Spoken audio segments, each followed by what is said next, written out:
વિક્રમભાઈ, મારે એ જ જાણવું ને સમજવું હતું કે શું એકલા ઠાકોર સમાજના જ કલાકાર સાથે ભેદ થયો છે તેવું તમે કહેવા માગો છો?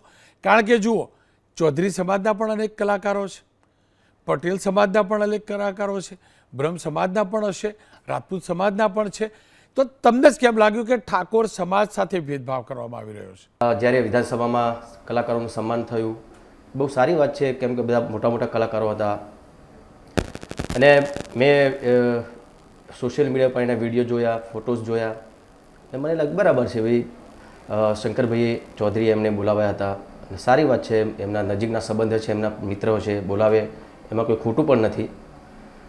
પણ એ જોયા પછી ઘણા બધા મારા ઠાકોર સમાજના આગેવાનો, ઘણા બધા કલાકારો જે મારા સમાજના પણ છે, ક્ષત્રિય સમાજના, અને બીજા સમાજના પણ ઘણા બધા કલાકારો છે, એ લોકોએ મને ફોન કરીને કીધું કે ભાઈ તમે નથી ગયા? તો મેં કીધું મને આમંત્રણ નથી, અને કદાચ મને આપતા પણ નથી ઘણા વર્ષોથી, એટલે મને એનો કોઈ સારો શોખ નથી.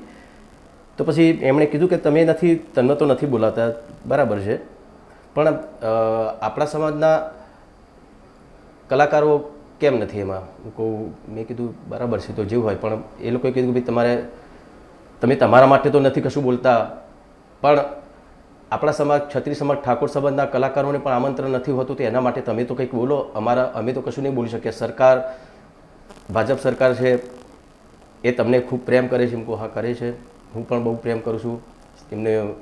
હું તો ભાજપ હોય, કોંગ્રેસ હોય, બંનેનું સન્માન કરું છું, કે પછી આમ આદમી પાર્ટી હોય, કે પછી કોઈ પણ પાર્ટી હોય, હું દરેક પાર્ટીનું સન્માન કરું છું. અને પછી મને થયું કે ચલો, મને દુઃખ એ વાતનું થયું કે ચલો, તમે મને આટલા સમયથી મને તો તમે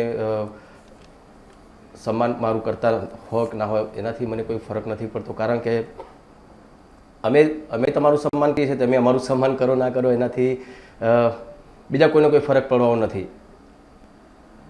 જનતાને ફરક પડવાનો નથી, એવું તમે માનતા હશો કદાચ. અને મેં જ્યારે આ વિડીયો લાઈવ થયો ત્યારે મેં ખાલી મારું દુઃખ જ વ્યક્ત કર્યું હતું. મેં કોઈ સરકારના વિરોધમાં આ વસ્તુ બોલ્યો નહોતો, પણ મને લાગ્યું કે અમારા ઠાકોર સમાજ, ક્ષત્રિય સમાજના કલાકારો કેમ નહીં? ચાલો, વિધાનસભામાં નહીં. પછી મેં જોયું, બધું સર્ચ કર્યું, તો મેં સરકારના જે કાર્યક્રમો થતા હતા, ગવર્મેન્ટના કાર્યક્રમો, જે ઇવેન્ટો થતી હતી, એમાં કોઈ પણ ઇવેન્ટમાં ક્ષત્રિય સમાજના કલાકારોને ત્યાં ઇન્વાઇટ નથી કરેલા. કદાચ કર્યા તો મને ખબર નથી, પણ મારી જાણ મને ખબર છે ત્યાં સુધી નથી કરેલા. ઘણા બધા અમારા ક્ષત્રિય ઠાકોર સમાજના કલાકારોને પૂછ્યું, એ લોકોએ પણ કહ્યું કે ના, અમને કોઈને ક્યારેય પણ આ રીતે ઇન્વાઇટ નથી કરેલા.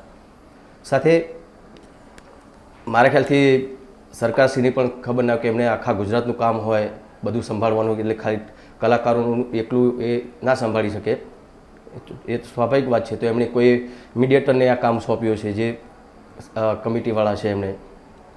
તો એ કમિટીવાળાએ એવું કર્યું કે અમુક ફિક્સ કલાકારો એ લોકોએ ફિક્સ કરી દે. અમુક કલાકારો જે 10-15 જે કલાકારો હોય, બહુ સારા કલાકારો, એવું કંઈ એ જેવા તેવા કલાકારો નહીં, બહુ મોટી મોટી હસ્તીઓ, જેને હું એમને પ્રણામ કરું છું, એમનો આદર કરું છું, એવા વ્યક્તિઓ પણ કમિટીવાળાએ એ ફિક્સ કલાકારો, કોઈ બી જગ્યાએ પ્રોગ્રામ હોય સરકારનો, એ પછી સૌરાષ્ટ્રમાં હોય કે ગુજરાત, ઉત્તર ગુજરાત કે દક્ષિણ ગુજરાત કે કોઈ બી જગ્યાએ હોય, કચ્છમાં હોય, તો એ ફિક્સ કલાકારો જ પ્રોગ્રામો કરતા.